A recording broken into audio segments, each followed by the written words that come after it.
Pero de manera general, ¿qué creen que es la tecnología de alimentos? Fíjense lo interesante y ya parezco disco rayado, no es porque me paguen de verdad, pero yo reconozco tanto su plan de estudios, me hubiera deseado tanto tenerlo. Yo tuve, si acaso, microbiología, no de alimentos en general, ciencia de alimentos y tuve procesamiento de alimentos. Fin, ahí se acabó. Y lo demás, clínica y comunitaria y otras vaciladas de psicología. No vaciladas, perdón, bueno, otras áreas, pero ustedes tienen tantas materias de alimentos y a mí me gusta muchísimo su plan de estudio, la verdad.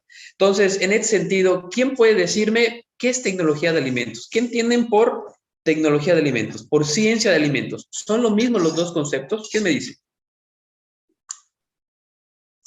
Miedo. Yo creo que no, maestro, Uh-huh. perdón. Ay, ¿Cuál crees que sea la diferencia entre ciencia y tecnología de alimentos? voy a levantar la mano porque luego se me olvida. Ok. Pues como sabemos, la ciencia es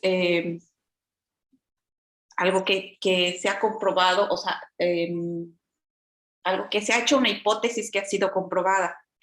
¿Ok? Ok.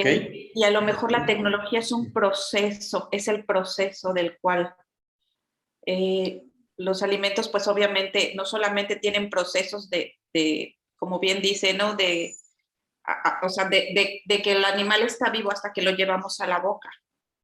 Entonces yo creo que ese proceso es importante evidentemente para la absorción de los nutrimentos, porque en ese proceso se pueden perder muchos o podemos aprender a conservarlos.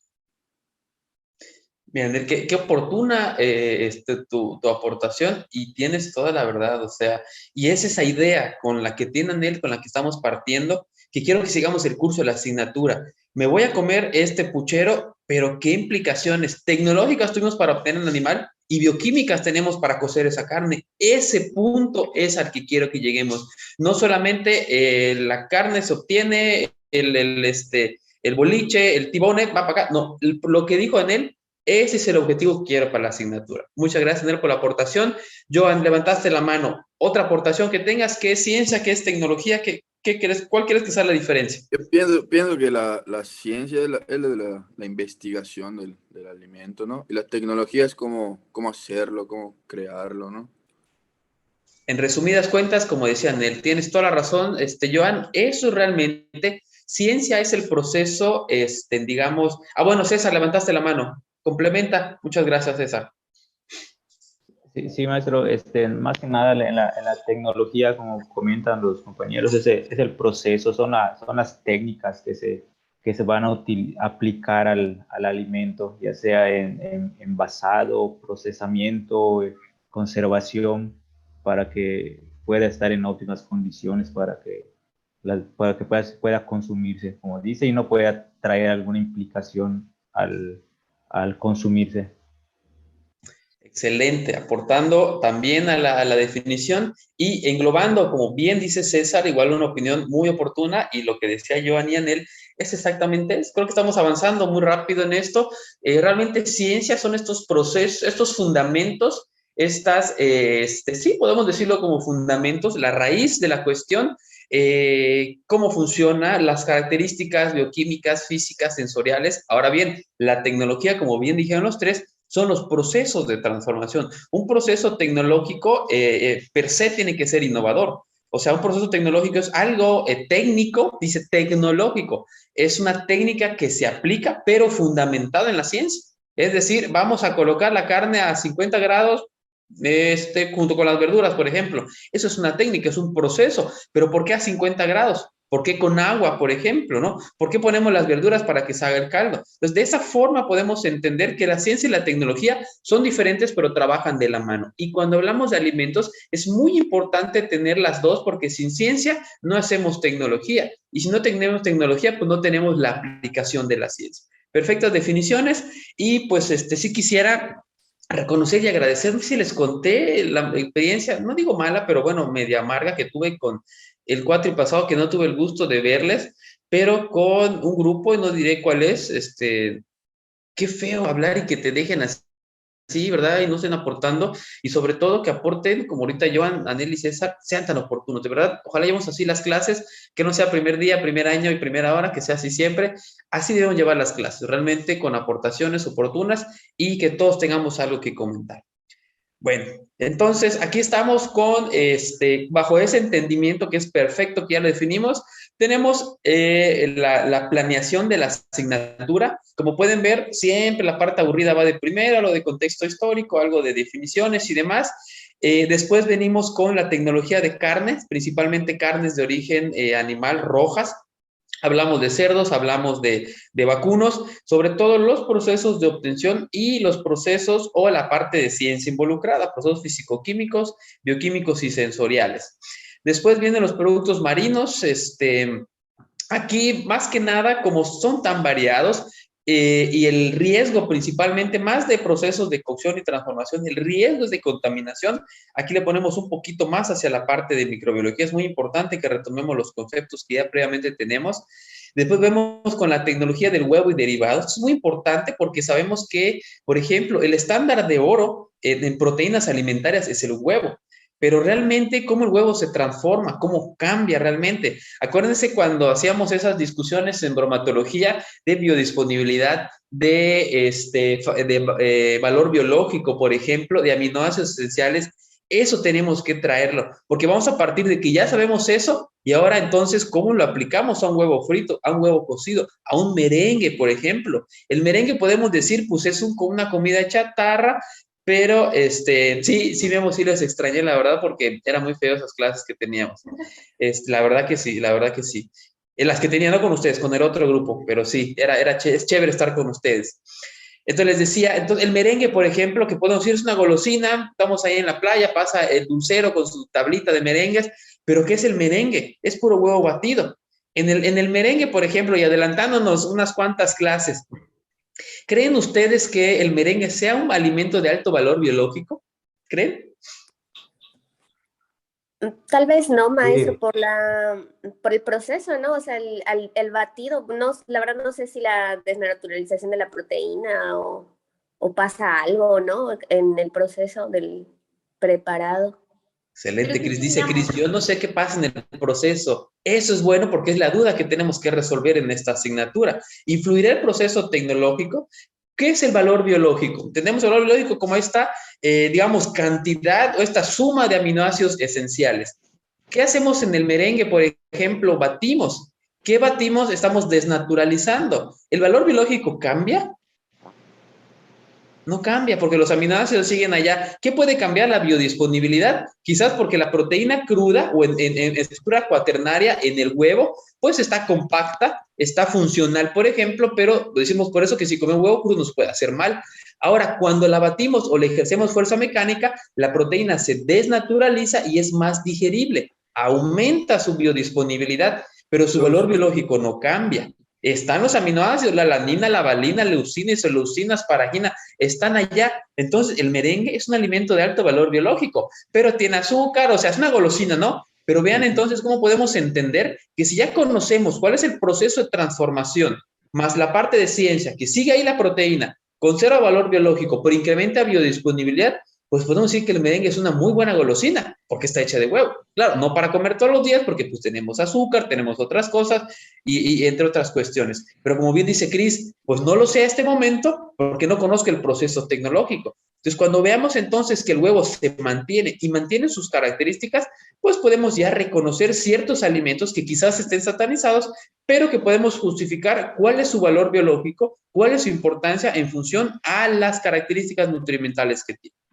Entonces, en ese contexto vamos a abordar el huevo y también el proceso de la obtención de carne de aves. Les voy a contar la experiencia que tuve en Bachoco, les voy a contar la experiencia de estas, las alitas marinadas, de las carnes de hamburguesa que van a acabar un poquito asqueados, pero se los tengo que decir, bueno, al menos en Bachoco, y de las pechugas marinadas que venden aquí en esta empresa, cómo se realiza, porque yo vi el proceso.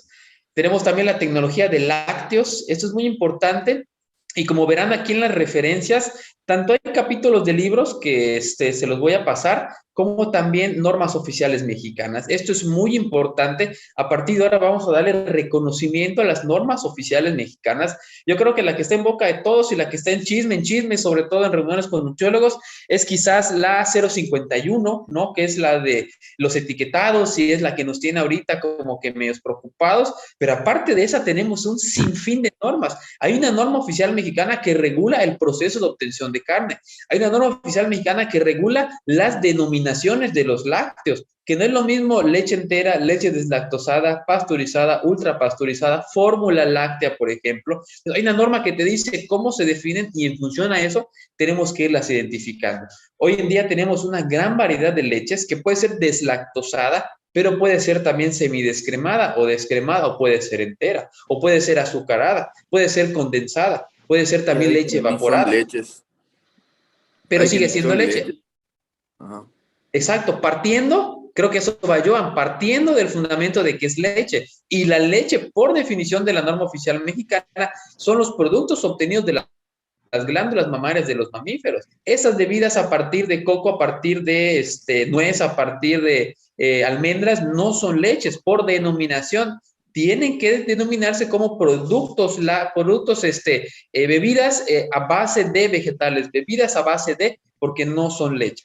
Entonces, y las fórmulas lácteas también. La fórmula láctea parte del hecho de que es grasa animal, principalmente grasa butírica, más grasa vegetal más agua. En otras palabras, la fórmula láctea es grasa con agua. Y es importante porque tú vas al supermercado, quizás sin la capacitación de conocer estos conceptos, y ves la fórmula, la caja de fórmula y de leche están igualitas. Y ves el precio varía entre 5 y 10 pesos entre una y otra. Entonces, imagínate una familia que tiene 3, 4 niños, que se le hace más fácil, pero que no tiene ese conocimiento de que la fórmula láctea carece nutrimentalmente, a diferencia de la leche, pues es importante poder entonces capacitar. Y esto lo pueden extrapolar a su consulta y ustedes pueden decir, quizás para una media tarde como una colación, podemos consumir la fórmula láctea, pero si pensamos que la fórmula láctea va a tener la cantidad de calcio, de proteínas, aminoácidos esenciales que tiene grasa butírica que tiene la leche entera, no la baten. Vamos a entrar también en la discusión esta de si debemos tomar leche diario o no, sobre todo por teorías o hipótesis que surgen, ¿no? Se dice, por ejemplo,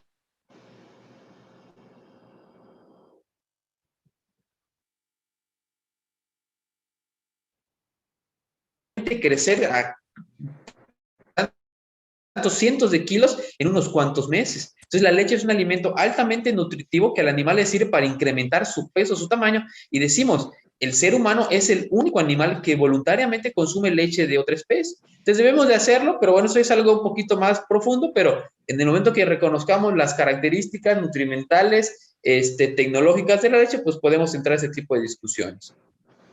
Después terminamos con los, ok, no hay problema con las redes que fallen, pueden irlo comentando, sin problema, yo entiendo que las redes pueden fallar, igual a mí incluso ya me salió la leyenda de inestable, así que si me corto o algo, pónganme en el chat que no me estoy escuchando bien, pero sí, sin problemas. Entonces, Maestro, cerramos. perdón, ¿cuál fue la unidad 6? Perdón. Las 6 tenemos, estamos aquí en las 6. Ay, no está. Es que las 6 creo que la combiné.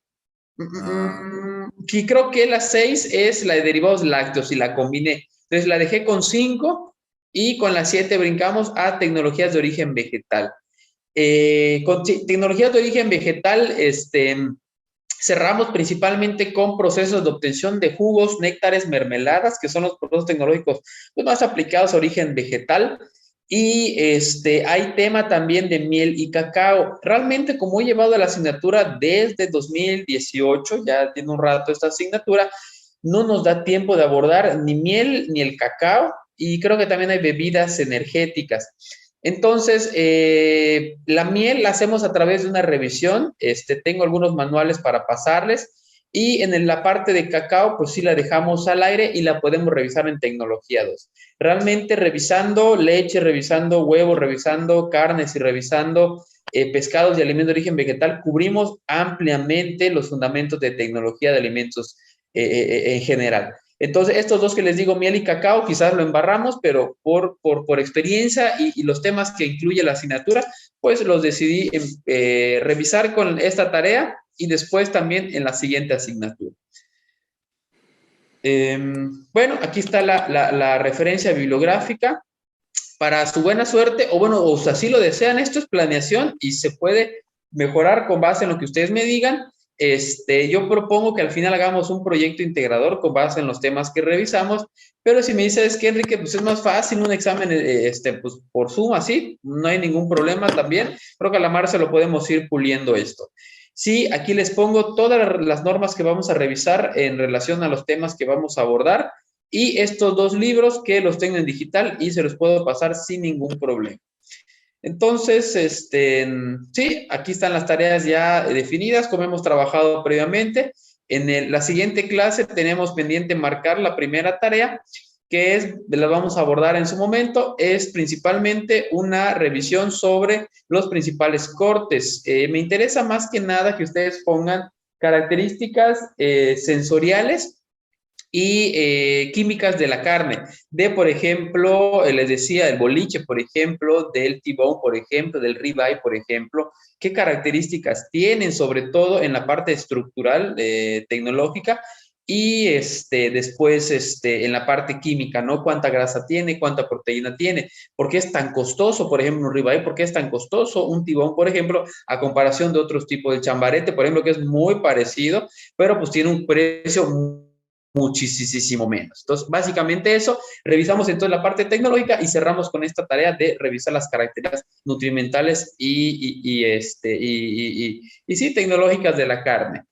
Sí, también podríamos abordar los temas en otra sesión, complementando, los podemos ver.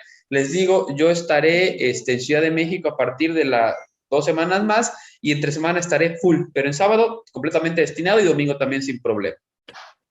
Entonces, vamos a comenzar. Voy a empezar a compartir. Vamos a ver el primer tema que les decía, la parte, pues no aburrida, ¿no? Pero un poquito, quizás ya sabemos algo de esto porque hemos llevado bromatología. Entonces, vamos a comenzar.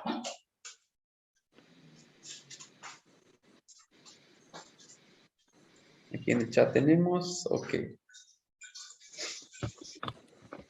Sí, les digo, se ven frescos. Está chévere así. A ver, primer día, Neta, primer del año, todo. En los otros salones nadie respondía, maestro.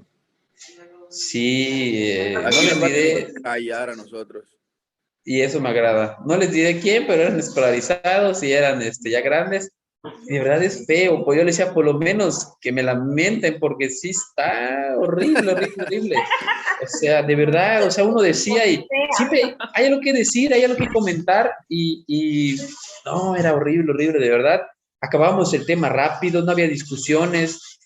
No, la verdad fue, no mala experiencia, pero sí un poquito amarga. Y sí había 2 que 3 compañeros que sí les interesaba, pero decía, es muy importante, o sea, es parte de la formación, pero mira, fríos y sin las cámaras y bueno. Gaby, qué gusto verte, Gaby, se acaba de conectar Gaby, compañera que viene de otra generación, si no me equivoco. Qué gusto volver a vernos por acá. Ok, bueno, vamos a comenzar. Uy, ¿qué le pasó a esto? Muy bien. Ya saben que mis diapositivas carecen de creatividad, pero lo importante es la información más que el diseño. Entonces, estamos acá, ya les decía, habíamos abordado algo de esto previamente, las definiciones o los conceptos generales entre ciencia y tecnología de alimento, ya lo habían definido perfectamente bien, Anel, Joan y César, si no me equivoco. Entonces vemos aquí que la tecnología de alimentos estudia los fundamentos científicos y las aplicaciones de los métodos utilizados para la conservación y diversificación de los alimentos. Entonces, como dice aquí, agarra los fundamentos para realizar Disculpe. procesos de transformación, y vean aquí, diversificación y obtener nuevos productos. Realmente el objetivo principal de la tecnología de alimentos es... Maestro, no se ve. ¿Perdón? No se ve su presentación. Nada más se quedó en lo de estructura de en la planeación. planeación. Ah, sí, yo creo que no compartí todo. A ver. Gracias por avisar. A ver, a ver.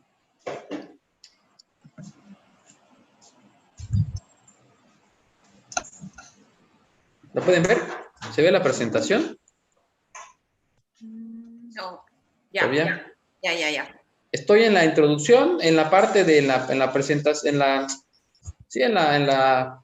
Conceptos generales estoy viendo yo.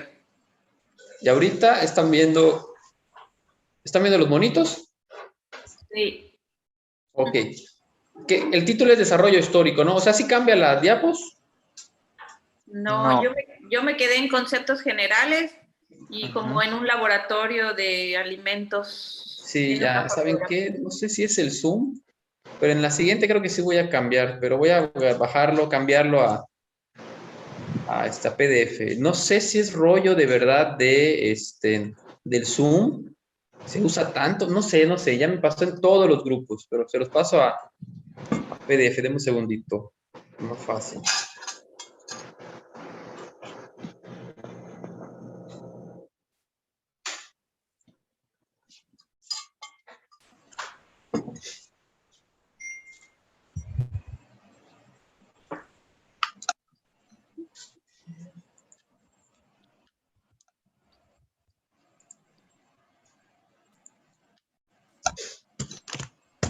Ah, ya está cambiando esto.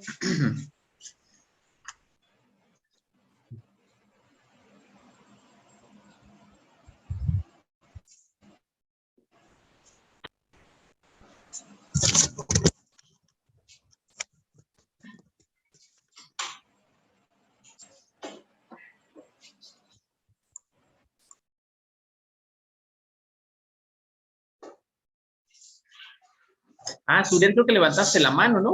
¿O fue error? Y era para decirle que no se estaba viendo las diapositivas. Ah, ok, gracias. Ya está, vamos a abrir mejor el PDF. Yo creo que ese sí cambia sin bronca.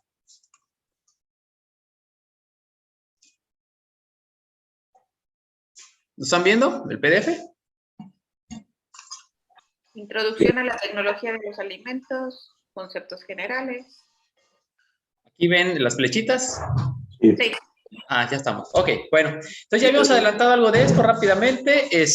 Recuerden que la tecnología son estos procesos de transformación que utilizan los fundamentos de la ciencia de alimentos y, como dice aquí, se aplica para la selección, conservación, transformación, envasado, distribución y el uso de los alimentos. Otro concepto importante es que dice aquí para la diversificación y obtención de nuevos productos. Un objetivo importante de la tecnología de alimentos, y vamos a ver más adelante, es esta obtención de productos innovadores. Sabemos que hoy en día el consumidor es cada vez más exigente, quiere alimentos menos procesados, pero con sabor, con características nutrimentales, y la forma de obtenerlos es precisamente a través de los procesos tecnológicos fundamentados, como dice aquí, con la parte de ciencia. Vean aquí la imagen, siempre que pongo esta imagen me da curiosidad porque ¿qué de malo le ven esa imagen? Con los conocimientos que tienen ahorita, ¿qué de malo le ven esa imagen de estos chavistas señores ahí procesando alimentos? ¿Qué le ven de raro? No tienen Cubrebocas. las medidas higiénicas. No hay cubrebocas, no hay medidas. Ven esa doña o no sé qué es que tiene short, eso es incorrecto. No tienen Hay que zapatos. tener el uniforme cerrado. Tiene chanclas. Ajá, ya que la puse dije, Zapatos, tal qué raro cual. es. Tienen chanclas o zapatos tipo flat y aparte de arriba vemos como que está la cablería pasando sobre el área de producción. Eso es completamente incorrecto, pero básicamente la idea es que están procesando, no están en un laboratorio de ciencias, sino en un laboratorio de tecnología. Están incorporando ingredientes, cocinando, etcétera. Así podemos entenderlo como con ideas generales. Tecnología es el proceso. Y ahora la ciencia de alimentos, ahora sí, es esta disciplina general que utiliza como fundamentos las ciencias biológicas, físicas, químicas e ingeniería para el estudio de la naturaleza de los alimentos. Vean entonces entender cuál es la característica nutrimental, bioquímica, fisicoquímica del alimento para poder entonces transformarlo. Y vean aquí, dice ingeniería, utiliza como fundamentos también la ingeniería. No sé si ya les conté mi amarga experiencia, la última materia que me ha dejado sin dormir semanas, cuando estudié la maestría, era ingeniería bioquímica. Porque les conté, ¿no? Cuando mi examen final, que lo reprobé y me fui a recuperatorio, casi pierdo la beca, fue la única materia que he reprobado en todo mi posgrado. Me pusieron a calcular en los BTUs necesarios para enfriar un área, para un cuarto frío para manzanas, que es ingeniería en alimentos, ingeniería bioquímica. Creo que hasta lo lloré, temblaba en el examen, pero lo pude pasar afortunadamente. Entonces vean que hay que agarrar todas las disciplinas, ingeniería, física, química, biológicas. Siempre le he dicho y lo he reconocido, no hay persona más chévere, y digo chévere para no usar otra palabra con CH, que el nutriólogo para entender el proceso de transformación de alimentos, porque nosotros sabemos de bioquímica, de fisiología, el mecanismo de la dentición, de la masticación, de la deglución, los músculos de la deglución, la acidez del estómago, la capacidad de absorción intestinal, el efecto del páncreas. Entonces tenemos toda esa parte fisiológica y súmale también la tecnología, la bromatología, la toxicología. Entonces no hay personal mejor calificado que nosotros para el diseño de alimentos, y eso sí, es una realidad. Y entonces, cuando hablamos de desarrollo e innovación alimentaria, también siempre digo, si algún día tengo un laboratorio propio, así le pondría, mi letrero inicial le pondría el laboratorio de desarrollo e innovación alimentaria. Es un concepto que me agrada mucho, y para llegar a esto, al desarrollo e innovación, pues tenemos que hacer uso de estas dos grandes manos, ¿no? Por un lado, la ciencia, que es el conocimiento, y por otro lado, la técnica, que es el procedimiento o los procesos. Entonces, la ciencia y la técnica, o el conocimiento, el procedimiento, se unen o se combinan para estos procesos de desarrollo y sobre todo de innovación. ¿Por qué innovación? Ya les decía que el ser humano, el consumidor, siempre está demandando alimentos innovadores, pero que sean nutritivos, que sean sabrosos y que puedan conservarse durante más tiempo. Entonces, bajo este gran reto que tenemos los nutriólogos o los tecnólogos de alimentos, pues es que tenemos que hacer este concepto una realidad de desarrollo e innovación alimentaria. Sí está grabando, ¿verdad? No sé si el mensaje ya es de hace rato. Me decía Teresita que no está presentando, pero creo que sí, ¿verdad? ¿Estamos cambiando? Ok. Sí. Muy bien.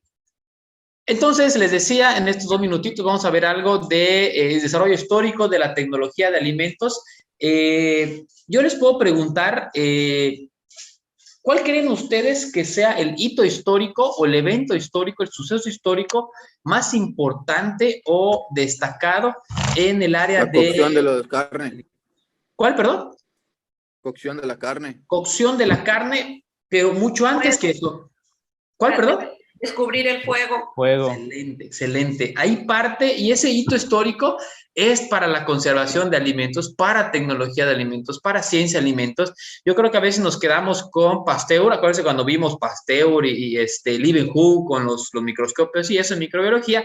Eso es importante, pero milenios antes de eso, el hombre descubrió el fuego. En algún momento el hombre vio que, se dice la teoría, que un relámpago, un rayo cayó en un árbol, se prendió, el hombre lo vio, lo tocó, se lastimó y dijo, puedo entonces modificar el sabor de la carne. Y no solo el sabor, la textura, y con eso también los procesos de conservación. Hoy sabemos que si cocemos la carne directamente a la brasa o un proceso húmedo como una cocción en caldo, pues sabemos que esto deshidrata parcialmente el alimento e incrementa su tiempo de vida. El hombre neandertal, el hombre incipiente, se dio cuenta de esto y pudo entonces utilizar el fuego para beneficio. Entonces, hablamos que el hito histórico más importante o destacado principal en el área de tecnología de alimentos es el descubrimiento del fuego. Se va a cortar eso, nos queda 1 minuto, vamos a terminarle acá.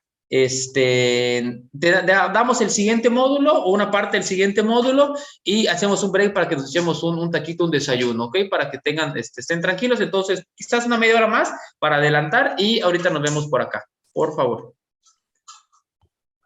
Les decía entonces que, dice aquí la presentación, la tecnología de alimentos ha dependido desde su origen del desarrollo de los medios materiales y luego del conocimiento científico. Obviamente, como poniendo el ejemplo del descubrimiento del fuego, pues primero fue descubrir este material, fuego, madera, carne, y después entonces el proceso ya venían después los investigadores, que en ese tiempo eran primero filósofos, bueno, eran de todo, ¿no? Filósofo, escritor, historiador, dramaturgo, todo eran en ese momento, y ya decían, el fuego pues quizás deshidrata, menos agua, menos actividad de agua, menos agua para crecimiento microbiano y más tiempo de conservación, ¿no? Modificación de proteínas estructurales, se desnaturaliza, cambia el sabor, y entonces ya tenemos estos fundamentos. Pero primero partimos del material o la técnica y después del fundamento.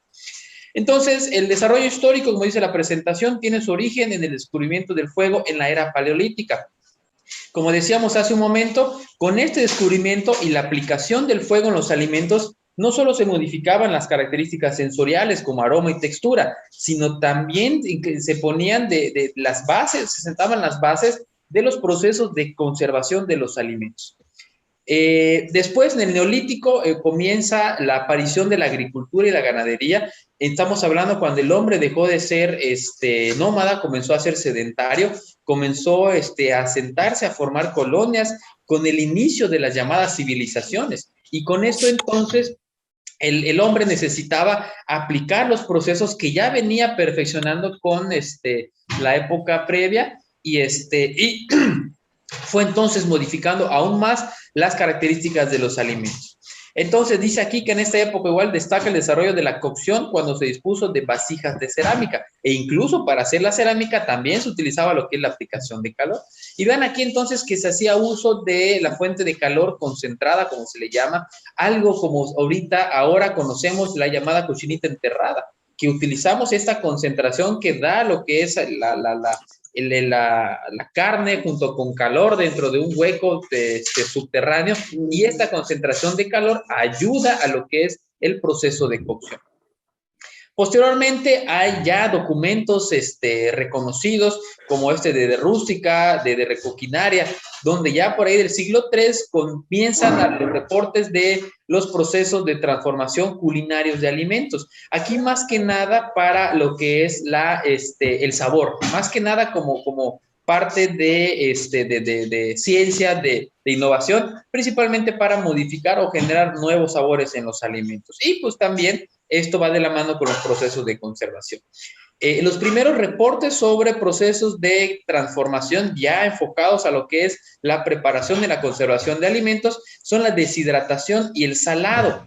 Esto lo vamos a ver a detalle, y los fundamentos, cómo afecta la presión osmótica, cómo afecta, por ejemplo, la presión hidrostática, la pared celular, la turgencia de la pared celular en el caso de los vegetales y también de la célula animal, ya el fundamento como tal de la deshidratación y el salado en la asignatura de conservación de alimentos, más adelante la van a ver. Pero aquí, como de manera inicial, tengan ustedes en cuenta que tanto la deshidratación como la salazón son los primeros métodos elaborados por el hombre, reportados a nivel histórico, como ya estos procesos tecnológicos de transformación y conservación de alimentos. Digo reportados porque hay documentos escritos respecto a esto.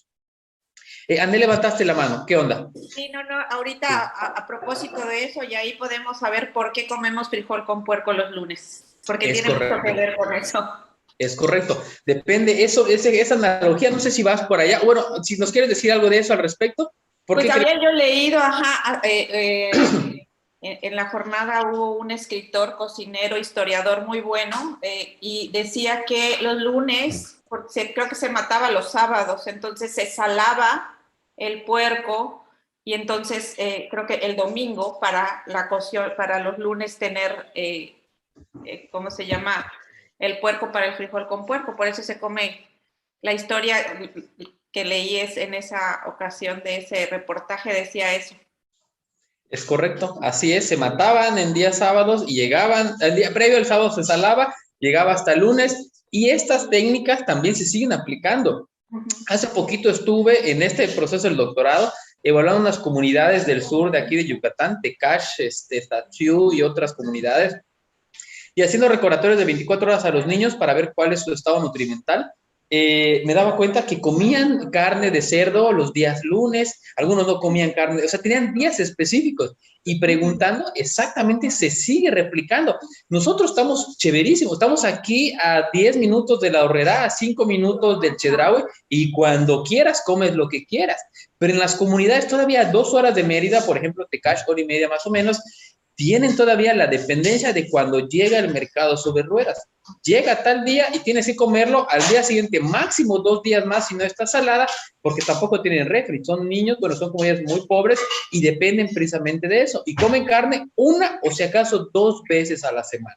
Entonces, vean, como bien dice Anel, este es el fundamento y podemos llevarnos mucho tiempo porque estamos hablando de tecnología de alimentos, pero brincamos hacia la parte cultural, social, a la parte nutrimental.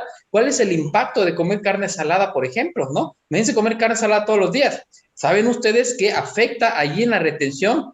Reabsorción tubular, por ejemplo, se ve afectado el sistema de renina, angiotensina, aldosterona por la carga de sodio. El sodio es un elemento para transportar agua a nivel renal. ¿Y qué pasa?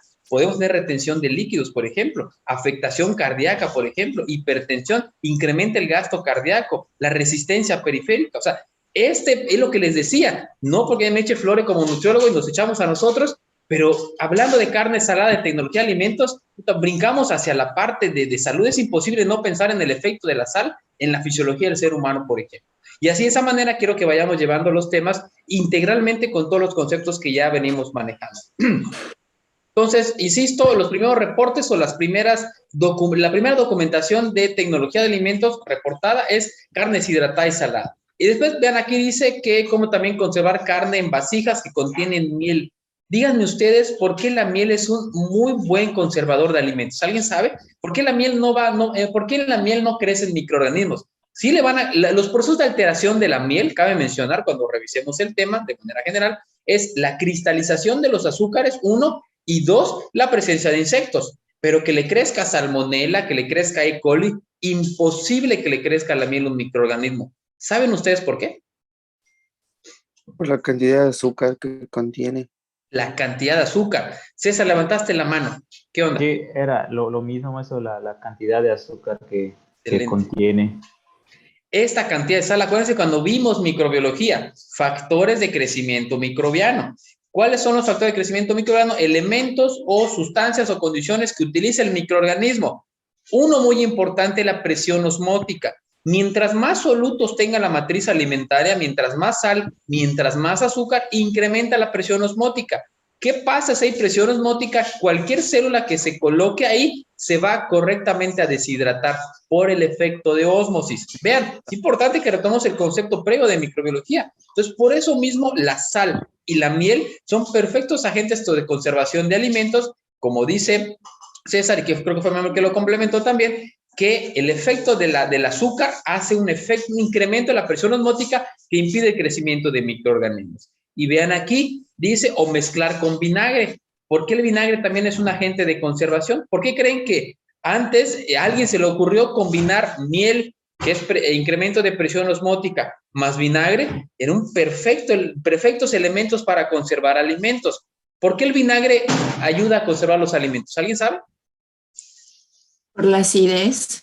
Por la acidez, el ácido acético. El vinagre en composición es ácido acético más agua. ¿Qué es el ácido acético? Un ácido orgánico muy fuerte que disminuye drásticamente el pH. Tiene un pH, puede ser hidrógeno muy, muy bajo, muy bajo. Entonces, imagínense, saturado con azúcares más bajo pH, pues se conserva perfectamente la carne. Entonces, vean nosotros a este punto cómo leyendo este párrafo de procesos tradicionales o ancestrales de conservación, podemos desmenuzar así estos fundamentos. Es decir, mira, miel, azúcares, vinagre, pH, bueno, mira, sal, va para acá. Entonces, de esa manera es como debemos entender los conceptos que vamos a revisar. Dice aquí que el primer libro impreso sobre el proceso de los alimentos, que equivale a lo que es un libro de cocina, parte de 1400 aproximadamente. Y vean aquí, el alcohol se obtuvo por primera vez en Europa por destilación del vino en la Escuela de Medicina de Salerno. ¿Saben ustedes cómo se obtiene el alcohol? ¿Saben cómo es la destilación? Las bacterias, ¿saben cómo producen etanol? Las bacterias acidolácticas, la fermentación maloláctica de bioquímica, por ejemplo, del ser humano también es un proceso similar. ¿Saben cómo tenemos Por fermentación. Por fermentación, acuérdense que el proceso de glucólisis puede desviar también hacia lo que es la formación de etanol en algunos microorganismos y esto se ha aprovechado. También el ácido láctico, por ejemplo, la fermentación alcohólica es partiendo de estos fundamentos de bioquímica. Entonces, se obtiene a través de microorganismos, a través de procesos fermentativos. Miren, aquí en 1590 se describe por primera vez el uso del maíz y la yuca como alimentos. Y esto es importante, revisando conceptos, quise poner el del maíz, porque sabemos que el maíz es la base de la alimentación en México. Nosotros, o la gran parte, una vez leí cuál es el porcentaje, no sé si el 40 o el 50% en promedio de las calorías que ingerimos vienen a partir de lo que son carbohidratos en México de manera estándar. Y gran parte de esto, la mayoría viene a través de calorías provenientes del maíz, por las tortillas, por los procesos que obtenemos, y esto hace entonces que el maíz en México sea muy importante. Acuérdense, cuando vimos microbiología, vimos las llamadas micotoxinas, las aflatoxinas, las ocratoxinas, y estas son micotoxinas que crecen también en productos cereales, como principalmente el maíz. Cuando platicamos el tema, les comenté que Maseca, para México, el problema de las micotoxinas es tan importante que hay una norma oficial mexicana que regula la presencia de micotoxinas en maíz y otros tipos de granos y cereales. En 1515 el cacao se introduce en España, en el siglo XVII se difundió por toda Europa, pero siempre como bebida. Para 1800 se obtuvo la manteca de cacao, que es principalmente la grasa de cacao, esta parte blanca del chocolate, y para 1840 pues se fabrica primera vez el chocolate de forma sólida. En 1870 pues ya tenemos la inclusión del chocolate con leche. ¿Saben ustedes de dónde se origina el chocolate? ¿Dónde surge el chocolate a nivel mundial? ¿Quién es la cuna del chocolate? Yo creo que América, ¿no? América, México también, exacto. De aquí se lo llevaron los españoles y fue donde se hizo mundialmente reconocido, pero es de origen mesoamericano, es correcto. Hacer chocolate es sencillo. Tengo por ahí el capítulo de un libro donde elaboré un chocolate con reducción de azúcar simples. Semillas, ¿no? Con las De semillas, cacao. exacto. El proceso de cacao, exacto, de la manteca de cacao es muy importante. Y les paso el artículo el capítulo yo creo que publiqué, donde se propone un proceso tecnológico para elaborar chocolate para personas con diabetes. Ese es el título del trabajo, principalmente por la reducción de azúcares simples. Y es interesante porque sabemos que las golosinas siempre van a haber. Entonces, nosotros como tecnólogos de alimentos, como nutriólogos que conocemos el impacto de los azúcares, pues entonces introducir este tipo de alimentos saludables, pues es una oportunidad para muchas personas. Este trabajo lo realicé con etiqueta nutrimental, con evaluación sensorial, evaluación físico-química, entonces está muy completo y se los paso para que lo puedan leer. Y cuando hablo de chocolate siempre me agrada, no sé si ya les conté en mi experiencia cuando estuve por Cuba, asistí a un seminario sobre el maridaje de chocolate con vinos. Yo entré realmente porque tenía hambre, pero una vez que entré me pareció muy interesante y realmente la ciencia que hay detrás del maridaje del chocolate es realmente increíble. O sea, estos cubanos hablaban de la fuerza mecánica en newtons para romper en la boca el chocolate y esta explosión de sabor que te genera, los diferentes niveles de agrado que hay en función a los porcentajes de incorporación de manteca de cacao, las normas de denominación de origen.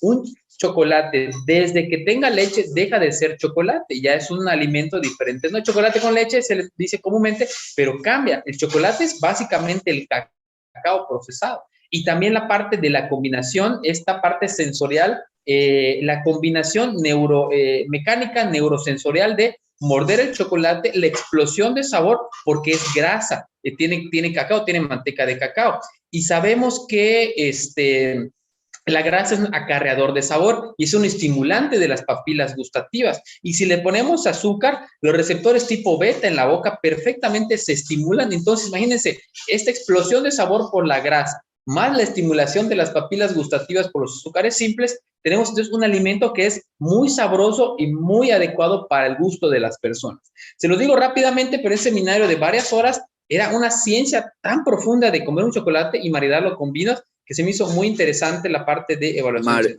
Marinarlo, ¿cómo digo? Maridaje, combinarlo, el maridaje.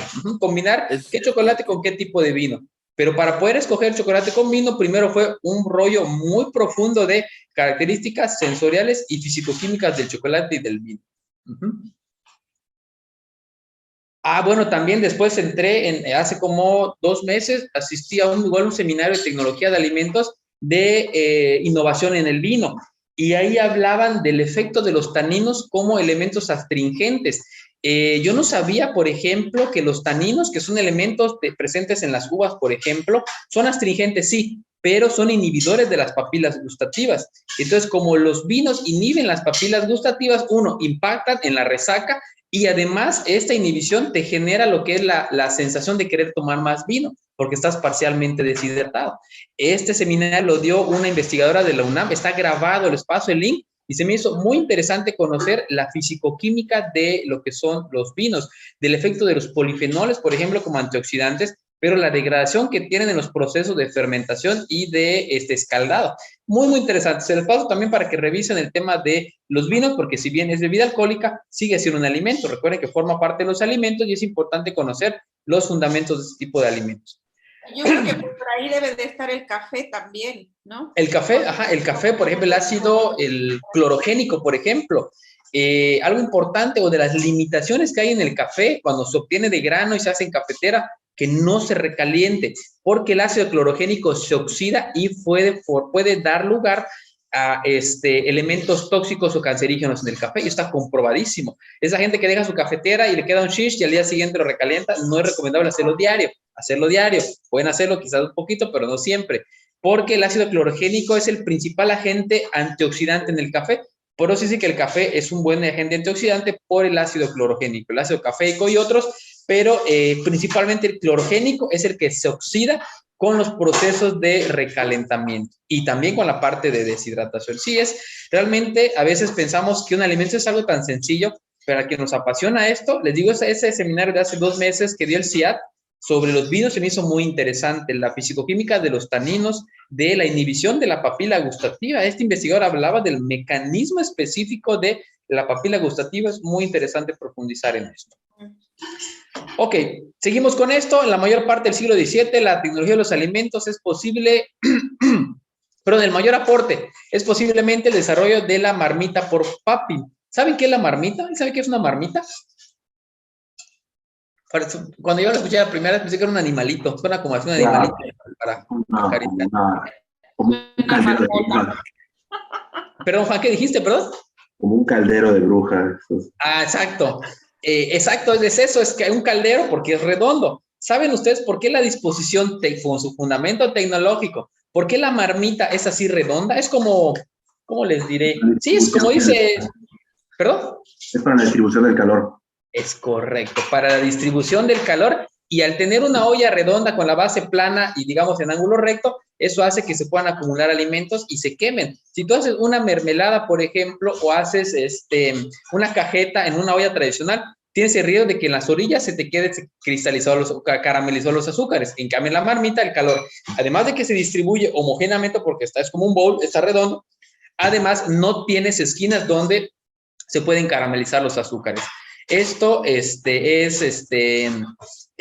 digamos, un elemento tecnológico muy utilizado en los laboratorios de alimentos y principalmente por su disposición. Preguntan aquí que la diferencia entre café de cafetera y soluble. Pues el café soluble es un chiste, o sea, es realmente muy poco café, realmente es más que nada un café muy procesado que ya perdió gran parte de las características. Algunos sí se recuperan porque están añadidos, pero nada como el grano molido y directo para la cafetera con el filtro. Sí se quieren aprovechar las propiedades del café y también el sabor, la explosión del sabor. Ok, en el 1795 en Francia, Nicolas Appert descubre el método de conservación de alimentos en recipientes de cristal cerrados. Nicolas Appert. ¿Alguien sabe con qué otro nombre se le conoce a Nicolas Appert? Vacío. El vacío. Pensé que iba a decir sobre el forma así de sellado al vacío. Ese vino mucho, mucho después. En 1700, aquí en Francia, Appert tiene un apodo. ¿Alguien sabe cómo se le llama? Es el padre del enlatado. Nicolas Appert fue el que puso los fundamentos. Les cuento rápido esta historia. Dicen que ya parezco disco rayado. En Francia, en ese momento, Napoleón, que estaba intentando dominar terrenos, ya saben que tenía esa ambición por conquistar medio mundo, pues lanzó la convocatoria y dijo: el investigador científico, filósofo que me garantice más alimentos a mis tropas durante más días, pues se lleva un billete, ¿no? No me acuerdo cuánto billete, pero un buen billete. Están ahí los científicos y Appert fue el que se le ocurrió meter alimentos en vasijas de vidrio con tapones. Los hizo de corcho, los coció y esto que es un proceso de esterilización. Entonces, hasta que lo abras se contamina y te va a durar durante más tiempo. Ya después, para 1810, pues Peter Durand fue el que lo mejoró utilizando ya recubrimientos metálicos. Ya primero se hizo con plomo, se hicieron intoxicaciones masivas y se sustituyó el plomo por alimentos más inertes y ahorita pues ya tenemos los recubrimientos de estaño que son muy, muy buenos y completamente inertes e inocuos. Pero vean entonces que desde 1795 comienzan estos procesos ya como los vemos hoy. O sea, el fundamento de hoy que es tan fácil agarrar tu lata de atún, de frijoles, parte desde 1795 con la ambición de Napoleón de dominar terrenos y pues Nicolás Appert hizo esta gran aportación. Por eso se le conoce como el padre enlatado. Y bien, Peter Durand, 1810, pues ya como que consolidó el proceso de enlatado. Díganme ustedes, ¿no se les hace familiar esa fecha, 1810? Digo, es imposible, digo, pues esto disco rayado, pero siempre he hecho grilla con esto, siempre es imposible no ser grillo. ¿Qué fecha se les hace familiar con eso? 1810. Es la revolución industrial, ¿no, verdad? Dependencia. Parte, más o menos, un poquito más. Independencia. La independencia. La de independencia, México. es correcto, la independencia. Entonces, les digo, yo soy bien grillo, yo leo mucho de libros de política y me molesta a mí mismo. Vean aquí la analogía, mientras en Francia estaban asentando los fundamentos de la tecnología y conservación de alimentos, en México seguíamos todavía luchando para independizarnos del yugo español. Entonces vean esta brecha social, económica, científica que nos diferencia de México y el resto del mundo. Que la seguimos arrastrando. Fue un movimiento porque ciertas clases no tenían los mismos privilegios. No te dices, César, como que se bajó tu volumen. No, porque es igual. ¿Me escuchan? Sí, ya te escuchamos. No, que decía de la grilla, porque además fue un movimiento que es porque ciertas clases no tenían se me fue el nombre. Los nacidos en México no tenían los mismos privilegios que los nacidos en España, nada más. Es correcto. Sí. Todo eso les digo, ¿es correcto, Juan? Excelente aportación, tienes toda la razón. Pero lo que yo digo, la analogía también es, eso sigue arrastrando. O sea, fuimos de los últimos países en ser vacunados al 100%, y todos vacunados al 100%. Con esta vacuna patria seguimos todavía en los procesos de implementación y no es crítica al gobierno, es crítica a todos nosotros. Todos hacemos algo para que sigamos estancados, pero bueno, es clase de tecnología, no de motivación ni nada. Alimentaria. Así es correcto. Vamos a continuar. Y aquí llega entonces mi científico favorito. Yo digo que si puedo escoger un científico, bueno, igual por mi área, ¿no? Al que sí admiro con todo es Pasteur, ¿no? Pasteur fue un gran aportador a todas las disciplinas. Aquí les pongo el proceso de fermentación alcohólica y láctica, pero las vacunas, por ejemplo, si bien parten de Senner, que fue un investigador muy importante, Pasteur fue el que ya las consolidó. Acuérdense, vimos microbiología. ¿Cuál es el principal aporte de Pasteur para la ciencia? Que fue un hito histórico que marcó pautas. ¿Se acuerdan cuál era? El antibiótico, ¿no? Pasteurización. Partiendo del antibiótico, pero antes de eso Pasteur fue reconocido por esto y ¡pum! Se disparó con eso. ¿No? ¿La pasteurización? Sí, pero antes de eso, Pasteur fue el que refutó la teoría de la generación espontánea. Acuérdense de cuando vimos micro, que los matraces de cuello de cisne, él fue el que dijo, bueno, a ver, todas estas fregaderas de que sí, que no, pum, hizo el experimento con el matraz de cuello de cisne, que hirvió los caldos de cultivo y hasta la fecha en el Instituto Pasteur, allá creo que es en Francia, ahí están sus mismos matraces que utilizó y siguen sin contaminarse. Con eso entonces refutó la teoría de la generación espontánea. Entonces ya para 1870, 60, 70, entonces ya vienen ya los procesos publicados de obtención de vino y cerveza de manera industrial y como decía por ahí, pues ya entonces surge el proceso de pasteurización. Recuerden que la pasteurización la vamos a ver cuando abordemos el tema de lácteos, es básicamente la aplicación de calor, alta temperatura durante periodos cortos de tiempo. Esto, sobre todo en bebidas lácteas, en bebidas a base de jugos, garantiza la conservación de características sensoriales, físico-químicas, pero erradica elementos u organismos completamente y altamente patógenos. En 1911, Maillard descubre la reacción de oscurecimiento no enzimático. Ustedes sabrán, creo que hemos platicado algo de la reacción de Maillard, de esta reacción, la sabemos ya, la vimos en bromatología, pero vean que Maillard, pues es un nombre, es un apellido de un señor. Imagínense que un día, así como estamos leyendo esto, alguien lea nuestro apellido en alguna diapositiva, ¿verdad? Entonces, por eso avancemos y aportemos, tratemos de hacer algo para dejar y que alumnos del 2150, no sé, lean nuestro apellido en algunas diapositivas. Entonces, Maillard es un investigador en alimentos muy importante, pero su principal aportación, o con que es reconocido, esta reacción de oscurecimiento de tipo no enzimático. Rápidamente, ¿se acuerdan de qué dependía la reacción de Maillard? ¿Cuáles son los 3 elementos importantes para que surja la reacción de Maillard? ¿Se acuerdan? Calor, aminoácidos. Calor, aminoácidos, almidón y carbohidratos. Almidón principalmente por las papas top, pero acuérdense que azúcares reductores sobre todo. 3 elementos importantes: calor, aminoácidos y carbohidratos, principalmente azúcares reductores. Y cuando hablamos, acuérdense, cuando está presente la asparagina, hablamos de la acrilamida, un potente cancerígeno. Entonces, vean la aplicación. Sabemos que la reacción de Maillard es importante para productos de panadería, para los flanes, por ejemplo, las cajetas, porque da esas coloraciones oscuras, pero en condiciones extremas puede generar elementos como en el proceso de pirólisis, como la acrilamida. Cuando combinamos asparagina, que es un tipo de aminoácido, acuérdense estructuralmente qué característica tiene la asparagina, que tiene 2 grupos aminos. Aparte, el grupo amino de la estructura básica, tiene un grupo amino en la cadena radical. Esto le hace ser altamente reactivo y por eso la asparagina más azúcares reductores más calor detona en la aparición de acrilamida.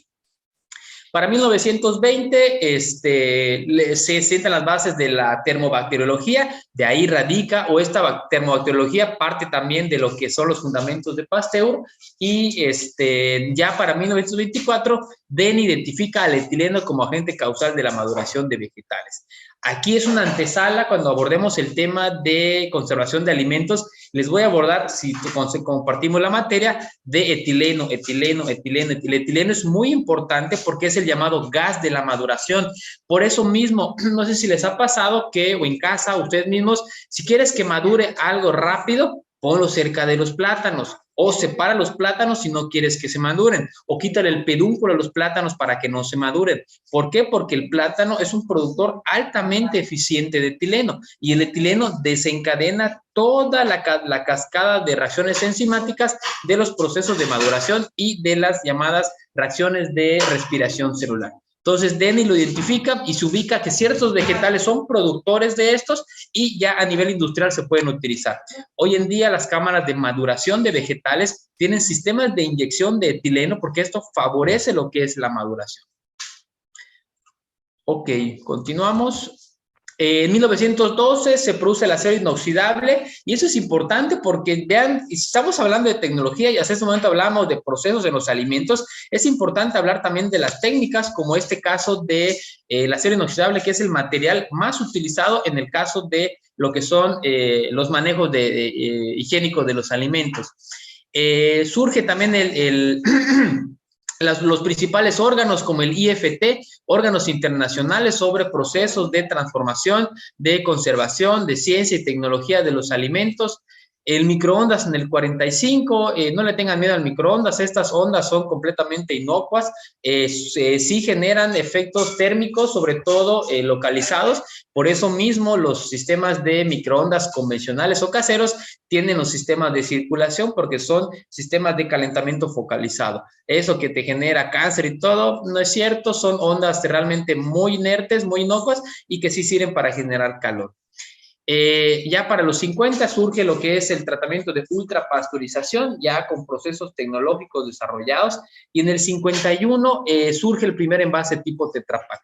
El Tetra Pak es algo muy importante en la tecnología de alimentos en las épocas recientes, porque vino a revolucionar y hasta el día de hoy la patente sigue completamente vigente. Si tú, por ejemplo, quieres montar una empresa de bebidas donde quieres envasar por Tetra Pak, tienes que pagar la Tetra Pak, y yo siempre he dicho que de las ideas millonarias más importantes en la historia de la humanidad, aparte del Internet y el Uber y otras que se reconocen, una de las ideas millonarias es el Tetra Pak, porque viene a envasar todo tipo de alimentos, y es una patente que si tú contratas la patente, llegan los técnicos, te montan la empresa de Tetra Pak, tú jamás te enteras cómo el tornillo que se pone, la van, todo, te lo montan y cualquier mantenimiento tiene que ser directamente con la patente. Entonces, si ustedes ven de las leches, los jugos, todos los que está empacado tiene la marca Tetra Pak. O sea, a nivel mundial Tetra Pak ha acaparado todos los procesos de empacado de alimentos con este envase. Fue tan eficiente porque es papel más un recubrimiento metálico y esto le da procesos de conservación muy buenos, incluso a la leche donde se le dan tratamientos térmicos. Y digo, es tan importante porque es una patente y no está al alcance de todas las personas.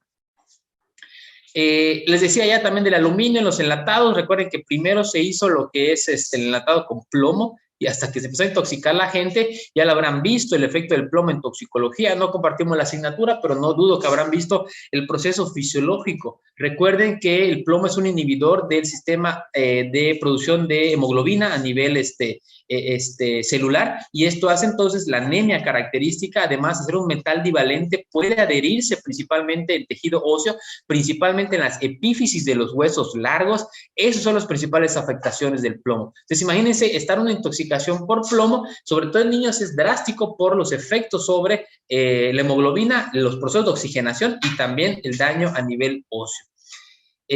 Procesos de irradiación, pues ya un poquito más modernos para los alimentos, que también los abordamos para lo que es conservación de alimentos.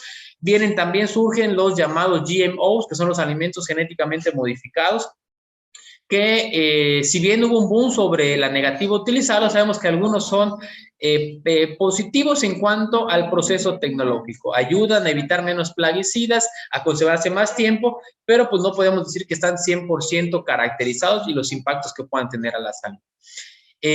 Bueno, tomates transgénicos también, y pues ya, vean también aquí o empieza la identificación de alimentos cancerígenos como la acrilamida. Entonces, de manera general, estos son los hitos históricos importantes en tecnología de alimentos. Cuando estaba haciendo la presentación, cuando la estaba yo haciendo en su momento, digo, quiero que nos salgamos un poquito, pero creo que todo es importante y todo como que viene a puntualizar algo de lo que es incluso el tema actual. ¿Alguien tiene alguna duda, algún comentario? Realmente esto es muy sencillo, muy histórico. Creo que podemos cortarle aquí, son 8:30. Nos echamos un taquito, un cafecito para llegar otra vez peinaditos y al 100. Y nos vemos, no sé si les parece, a las 9 de la mañana para continuar. Media hora creo para un cafecito y un sanguchito suficiente, pero nos vemos a las 9 y continuamos con los objetivos y terminamos la presentación.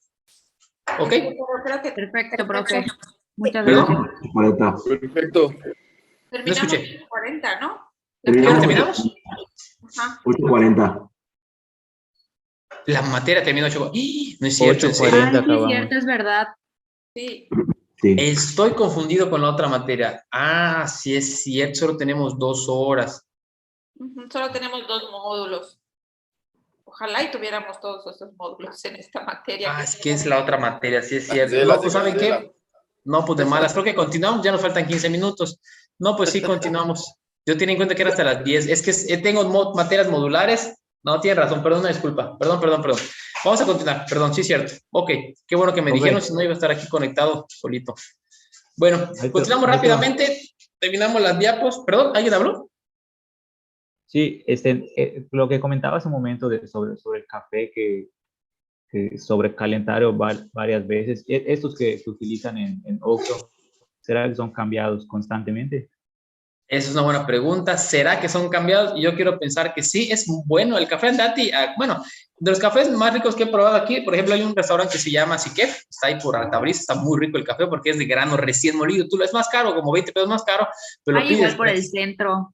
Está muy bueno y es antiquísimo. De hecho, ese restaurante se dice que es el que introdujo el café, el huevo motuleño aquí en Mérida. Ahí el manual te dice que el dueño, no sé qué, hace años lo trajo. Lleva años. Lleva años ese restaurante, es riquísimo. Muy bueno, sí. ¿Cómo se llama? No sé quién dijo, por aquí, Lisette Sikef. creo. Sí, Sikef. Está en Altabrisa, por yendo a City Center, donde está la placita. Sí, sobre la ahí. 60. ¿60? Bueno, no sé qué, es la García Lavín, ¿no? Esa avenida. Son 2, hay el original. Hay dos. Luego abrieron otro ahí por Altabrisa.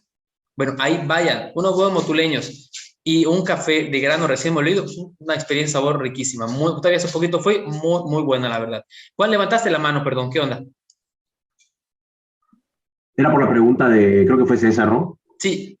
Del cambio del café del OXXO. En teoría, dentro de sus procesos, tienen el cambio cada tanto tiempo. Por eso hay una cosa de frescura y bla, bla, bla.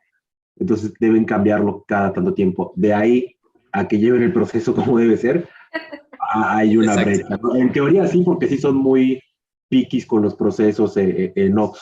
O sea, hay un tema, Sinceramente, yo hay dudo gente que lo que, cambien, sí, yo porque he me ha visto pasado que yo he ido a comprar café al Oxxo y me sale Agua. agua. sí. O a quemado, más que nada, Pero yo ¿sabes creo que qué? más que agua.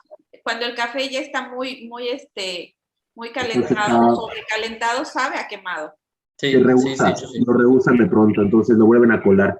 Y esto también pasa, y digo, y eso también pasa en Starbucks, ¿sabes? O sea, no crean que porque está más caro. O sea, me ha tocado ir al Starbucks y me den un café del día caliente, perdón, está en frío y con sabor a agua de calcetín, ¿no? Peor que los que daban en Ritz hace 20 siglos. Entonces, la verdad es que se debería, pero no, yo dudo que lo hagan. O sea, hoy por hoy dudo que se haga. Y eso que Inclusive, el Starbucks tiene un auditor alimentario como buena Exacto. franquicia. igual que el Debería Oxxo. tenerlo. Yo creo Sí, que Igual el que Starbucks quizás, lo tiene. Es local y su auditor es parte de Alsea, o sea, es parte de ellos. No sé si tengan uno externo como otras franquicias que tienen su interno y aparte contratan externos para que haya como una objetividad. exacto. es Qué que interesante, debiera no haber, sabía ¿no? eso. Pues sí, complementando lo que dice César, yo creo que sí, deberían hacerlo, pero Juan, maestro. como dice Juan, no, quizás no sea lo correcto. Lo importante es que ustedes sepan que los efectos bioquímicos del café, recalentarlo más de 2 o 3 veces es un riesgo a la salud, sobre todo de manera crónica. Pues si aparte saquen cuenta, o sea, yo en lo personal nunca tomo café de Starbucks, nunca en la vida, o creo que sí, pero me lo han invitado, pero voluntariamente no, pero es por una cuestión social y económica, no creo en ese tipo de explotación laboral y además, el costo de un café tan costoso se me hace, yo tengo mi cafetera, cuando hago mi súper como mi cafecito y con eso soy feliz todos los días. Pero sí, yo creo que el riesgo ¿Cómo está le ahí, podemos explico preguntar al eso? del Oxxo Como cada bien. cuánto y pues que alguien haga el ejercicio de eso. Y Cris, levantaste la mano, ¿qué onda? Sí, maestro, es que igual en una ocasión me topé con una persona que supuestamente sabe que los Oxxos cambian el café y todo, y me dice que sí, o sea que supuestamente sí tienen ese control, pero igual yo le preguntaba de la parte de las cafeteras, ¿no? Por los tubitos y todo que tienen las Los cafeteras y filtros. les dan mantenimiento, ajá, y me decía que eso no está muy, o sea que sí está regulado, pero no lo Supervisado. aplican, Claro. ajá, entonces pues igual y nos dan café no tan malo, pero quién sabe qué bacteria tenga ya. Entonces, que imagínense, ahí aportando eso, la ventaja es que el café sale hirviendo en el Oxxo. Entonces, puede tener bacterias, pero las pobritas se mueren, pero bueno, es como que decían, bueno, de lo malo, pues de lo mejor. Pero aparte, seamos realistas, ¿no? Son 3, 4 muchachos jóvenes normalmente, y se hace la cola y no tienen tiempo de nada los pobrecitos, ¿no? O sea, no se justifica, pero pues bueno, ahí está el problema. Ya en 10 minutitos, vamos a cortarla acá, ya nos terminamos los objetivos, ya con eso cerramos la clase de hoy, porfa, nos reconectamos rapidísimo. Entonces, como un objetivo importante, pues sería la diversificación, preparando un número considerable de productos a partir de una única materia prima. Y aquí el ejemplo y diagrama que les pongo está, vean que de la leche podemos obtener una gran variedad de productos, ¿no? Desde las cremas, medias cremas, los quesos, requesón, otros más complejos como un flan, por ejemplo, leche nada más, descremado. O sea, un objetivo de la tecnología es el aprovechamiento integral del producto, es decir, a partir de una misma materia prima, irnos hacia más adelante. Aumentar la estabilidad del alimento y prolongar su conservación. Esto ya va de la mano con los procesos de conservación de alimentos que ya abordaremos más adelante, más a fondo. Y esto hace entonces que no podemos implantar un proceso de conservación de alimentos secado, deshidratado, pasteurizado, salado, si no tenemos correctamente definida o correctamente aplicado los procesos de tecnología de alimentos. Otro objetivo es aumentar el rendimiento haciendo potencialmente comestibles sustancias que normalmente no se aprovechan. Y aquí les pongo este ejemplo, un artículo que he publicado, un trabajo muy importante donde se habla del aprovechamiento integral de la fibra de la semilla de aguacate. Yo se los he comentado previamente, pero aquí ya está la referencia, pueden descargarlo y pueden ver cómo a partir del aguacate utilizamos la pulpa nada más, se puede seguir aprovechando, aplicando procesos de tecnología para obtener, por ejemplo, un producto fibroso. Sabemos que, por ejemplo, el metamucil te cuesta como 300 pesos, los 250 gramos o 150 gramos, y este artículo viene a proponer una fibra vegetal de un subproducto, algo que tiramos, pero que se puede procesar para obtener un suplemento o una base de fibra. Va de la mano con aprovechar y respetar los recursos naturales y el medio ambiente.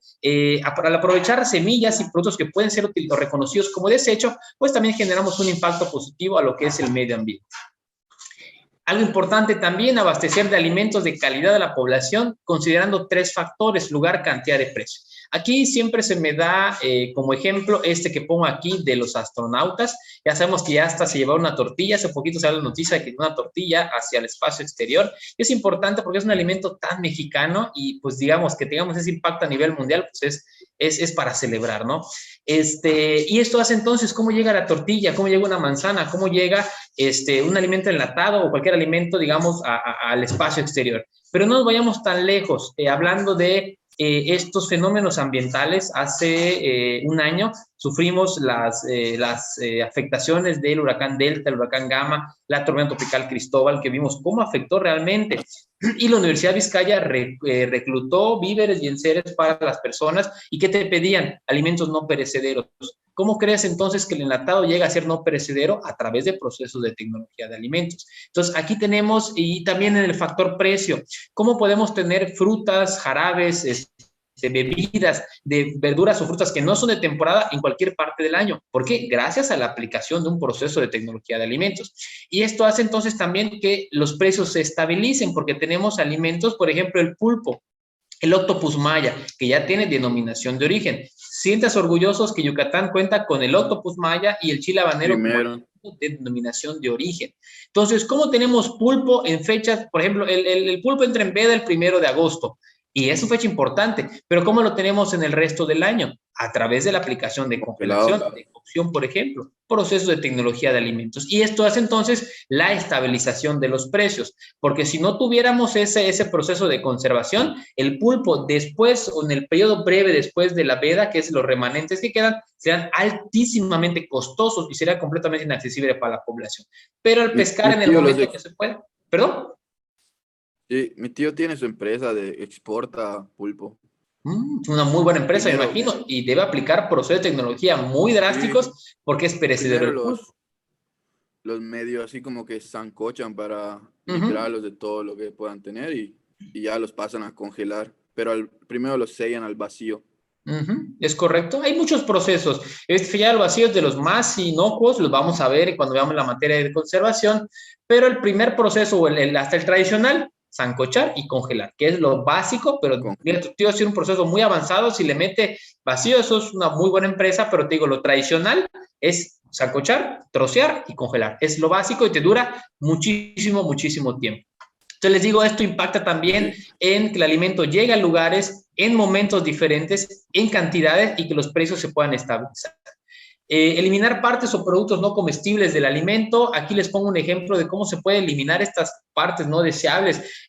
Hablamos, por ejemplo, de las plumas en los animales, en los pollos, por ejemplo.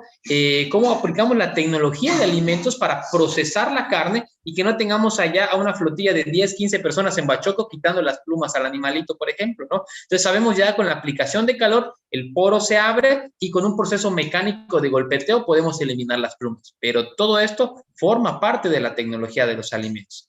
O también separar o concentrar componentes deseables del alimento. Hay una tecnología muy moderna, muy innovadora, donde cómo separamos los tomates, cómo se separa, creo que es este link que les puse, no me acuerdo, creo que sí, cómo se separan los tomates en función a su grado de maduración. Son sensores de color. Sabemos nosotros que los carotenos, los licopenos, por ejemplo, licopeno es un poderoso antioxidante presente en el tomate que le da el color rojo característico. pero el licopeno tiende a degradarse y de estar rojo brillante pasa a estar amarillo o un color más bajo. Entonces, se han diseñado a nivel industrial para ciencia de alimentos sensores de licopeno. Entonces, pasan los tomates por una gradilla y cuando el sensor detecta un licopeno que ya está degradado a un color más amarillento, automáticamente lo bota con dedos de hule. Es un video maravilloso, creo que ese que le puse maravilloso, porque dices, ¿cómo llega la ciencia tan a fondo de un componente del tomate que es el licopeno? Que tú puedes decir, yo lo recomiendo por ser antioxidante, ¿no? Pero cómo la industria lo ha utilizado para esos procesos de selección de alimentos. Algo muy, muy interesante realmente. Otro objetivo, mantener o incrementar el valor nutritivo y sensorial. Creo que aquí el ejemplo más claro es el de la sal yodada. No sé si saben de la historia de la sal yodada, se las cuento rápidamente, pero existían muchos casos de bocio endémico. El bocio es esta inflamación o incremento de la glándula tiroides por la deficiencia de yodo. Y el yodo solamente se encuentra en alimentos de hojas verdes, en las crucíferas, pero en muy poca cantidad. A algún científico reconocido se le ocurrió colocar el yodo en un alimento de consumo masivo como es la sal. Entonces, gracias a esta incorporación de yodo en la sal y de flúor también, es que se han erradicado en gran parte del mundo los problemas de bocio a través de la falta de yodo. Por eso mismo encontramos la sal yodada y fluorada, principalmente no es por conservación, no es por modificación de sabor, es únicamente para suplir un problema de salud pública. Yo reconozco esta adición del yodo a la sal como uno también de los trabajos en ciencia de alimentos y en salud pública más importantes a través de la historia. Preparar productos para individuos con necesidades nutritivas, pues creo que el ejemplo más claro, ¿no? Son estas alimentos ricos en proteína, ricos en tipos de vitaminas, minerales, fortificados, enriquecidos, entre otras características. Ok, les decía de manera general son los objetivos de la tecnología de alimentos. Les paso la presentación para que los repasen y lo importante es ubicarlos, así como los comentamos y que rápidamente puedan decirme uno o dos. No los memoricen, no es el objetivo de esta presentación. Hay otros temas que sí los necesitamos profundizar, pero este es únicamente introducción. Entonces, agradezco la aclaración de la clase, lo tendré en cuenta, se me va la vida a veces y vean hasta la hora. Entonces, nos vemos el siguiente sábado para terminar el tema y empezar con el tema de cárnicos. Les paso la presentación de esta clase y la siguiente para que la puedan avanzar y traigan sus dudas, comentarios. No sé si en ese momento de lo que revisamos, ¿alguien tiene alguna duda, comentario? ¿Damos tablas? Muy bien. Todo bien, profe, gracias. Excelente, ok, muy bien. Recuerden, tomen café, no lo reciclen, con frutas y verduras. Nos vemos entonces el siguiente sábado. Ahí estamos, cuídense, estamos pendientes. Profe.